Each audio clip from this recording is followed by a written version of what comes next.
PSBB sudah resmi, selamat tinggal. PSBB sudah tidak ditambah, tidak diberlakukan lagi di Surabaya Raya ini, meliputi Surabaya, Sidoarjo, Gresik kan itu. Dan ini memang banyak tuntutan dari warga yang menginginkan jangan ada perpanjangan PSBB, sebab PSBB dianggap merugikan masyarakat kecil, PSBB menghambat perekonomian. Nah, tetapi memang harus diakui bahwa penyebaran COVID-19 ini di kota Surabaya memang cukup mengkhawatirkan. Tetapi terbukti diberlakukannya PSBB, baik itu tahap pertama, tahap kedua, tahap ketiga, justru tidak menghambat penyebaran COVID-19. Itu menunjukkan bahwa PSBB gagal.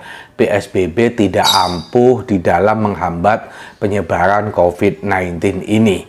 Di satu sisi yang lain, ekonominya justru malah terpuruk karena perputaran ekonomi ini tidak bisa berjalan dengan normal. Sekarang ini, mulai hari ini PSBB sudah tidak ada, tapi memang di jalanan antara hari ini dengan kemarin, dengan saat diberlakukan PSBB sama saja, tetap orang banyak keluar, orang banyak melakukan aktivitas kerja. Orang tidak lagi takut kepada COVID-19 karena dihadapkan pada pilihan, kalau tidak bekerja maka saya tidak makan. Kalau tidak bekerja, anak istri tidak makan, kan gitu loh. Tetapi memang untuk orang-orang kecil, warkop-warkop, mereka banyak diobrak oleh Satpol PP.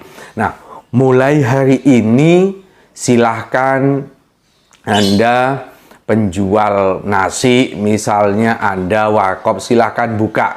Karena ketika PSBB tidak diberlakukan, maka semua aktivitas boleh bekerja, tetapi tetap menggunakan protokol kesehatan, dalam arti harus pakai masker, tidak boleh ada kerumunan orang, harus ada physical distancing, ada jaga jarak, kan itu loh. Nah, yang menjadi pertanyaan adalah ketika PSBB ini tidak diberlakukan, apakah kita boleh semaunya sendiri? Boleh melakukan semua aktivitas seperti sedia kala? Tentu tidak. Tetapi tidak ada PSBB ini kan butuh payung hukum. Jangan sampai sekarang ini ada kekosongan hukum, orang menganggap bahwa ini PSBB tidak berlaku, maka kita boleh jualan, boleh ada orang duduk berdekatan. Tidak begitu. Maka video ini mencoba menjembatani di satu sisi bahwa PSBB sudah tidak berlaku, tetapi ada ancaman virus corona, masih banyak orang terpapar, masih banyak orang yang belum sadar tentang protokol kesehatan, maka butuh sebuah payung hukum. Tidak bisa menurut saya masing-masing daerah menerbitkan perwali. Nanti Sidoarjo menerbitkan perbub, Gresik menerbitkan perbub yang antara Surabaya, Sidoarjo pemahaman protokol kesehatan itu tidak sama nantinya. Ada yang boleh begini, ada yang tidak boleh. Sama misalnya ada toko-toko yang tidak boleh buka kemarin pada saat PSBB. Alasannya kalau tidak berkaitan dengan makanan, tidak berkaitan dengan kesehatan, tidak berkaitan dengan keamanan, wajib tutup. Sementara di Sidoarjo tidak, di Gresik tidak. Pemahaman ini kan tidak sama, ini bahaya menurut saya. Apalagi dengan adanya kekosongan hukum, tidak diberlakukan lagi PSBB.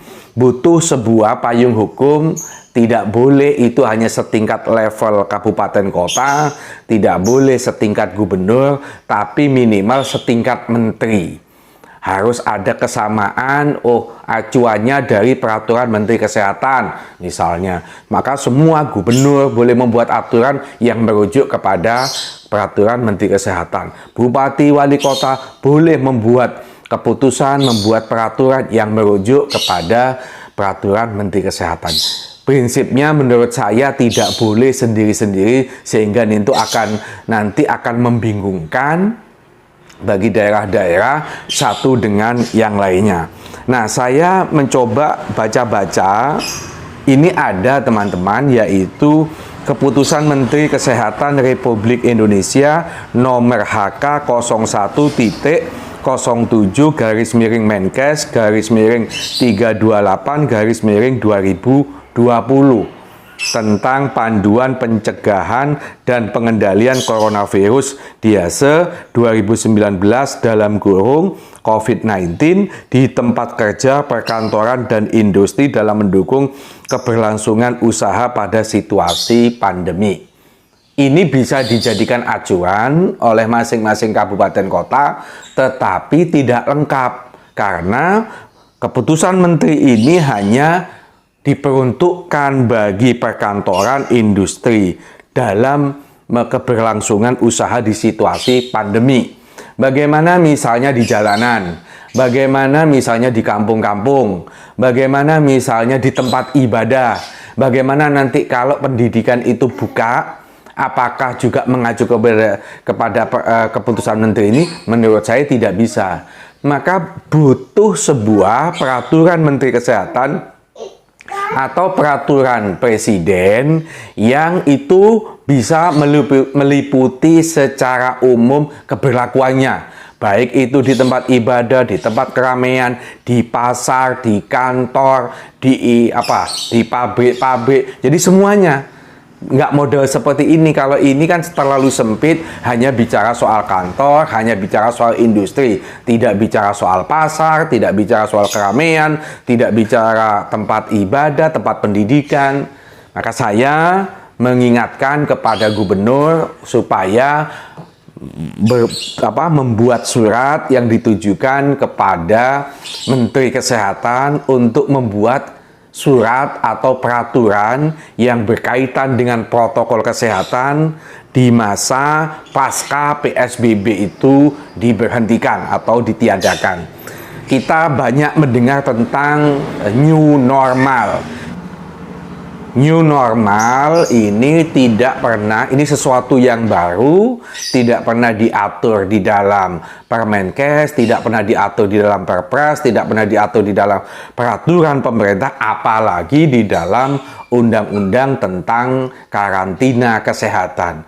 Maka new normal itu menurut saya adalah bagian nanti di dalam penggunaan protokol kesehatan supaya masyarakat ini bisa tertib, masyarakat bisa bersih, masyarakat bisa mengerti tentang bahaya COVID-19 meskipun PSBB itu sudah tidak diberlakukan. Sekali lagi saya ingatkan bahwa kita butuh sebuah payung hukum pasca dicabutnya PSBB, baik itu di Surabaya maupun di Provinsi Jawa Barat misalnya, atau di provinsi-provinsi yang lain.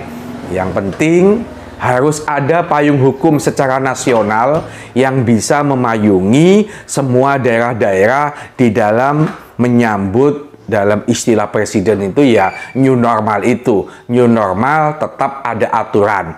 Nah, kenapa kita butuh payung hukum? Sebab payung hukum inilah nanti yang bisa memberikan sanksi kalau ada orang-orang yang bebal, kalau ada orang-orang yang sok berani, kalau ada orang-orang yang merasa dirinya sehat, tidak perlu menggunakan masker, harus ada sanksi. Tidak cukup diperingatkan, karena sudah diperingatkan bolak-balik ya kasihan aparatnya kalau selalu memperingatkan. Butuh sanksi tegas, apakah itu sanksi sosial, misalnya kerja bakti atau denda, supaya ada efek jera. Orang tidak boleh lagi mentang-mentang dia pakai masker tapi duduk berdempetan, suka nongkrong misalnya. Boleh Anda mau nongkrong, tapi harus ada jaga jarak.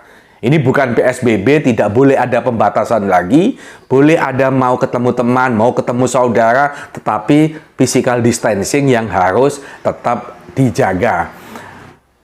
Juga yang tidak kalah penting adalah bagaimana ini nanti, karena ini eranya sudah pasca PSBB, orang akan keluar masuk kota dari Surabaya ke Madiun, Madiun ke Solo, Solo ke Jogja, sampai ke Jakarta. Ini akan terus. Yang selama ini kan banyak kereta tidak jalan, bis juga tidak jalan, maka butuh sebuah protokol kesehatan itu nanti juga diatur di dalam Permenkes itu. Jadi tempat ibadah, tempat keramaian, kantor, tempat pendidikan, sampai transportasi pun diatur di dalam satu kesatuan peraturan Menteri Kesehatan yang berbicara tentang protokol kesehatan pasca diberlakukan PSBB ini. Selamat tinggal PSBB, kita harus yakin bahwa kita mampu berdamai dengan COVID-19 ini, kita mampu melawan COVID-19 ini, tapi tanpa dipaksa oleh siapapun. Kita sadar penting kesehatan, cuci tangan, pakai masker, physical distancing, social distancing, semua ini penting. Ayo kita semua sadar agar negara ini, bangsa ini bisa cepat keluar dari wabah virus corona. Terima kasih.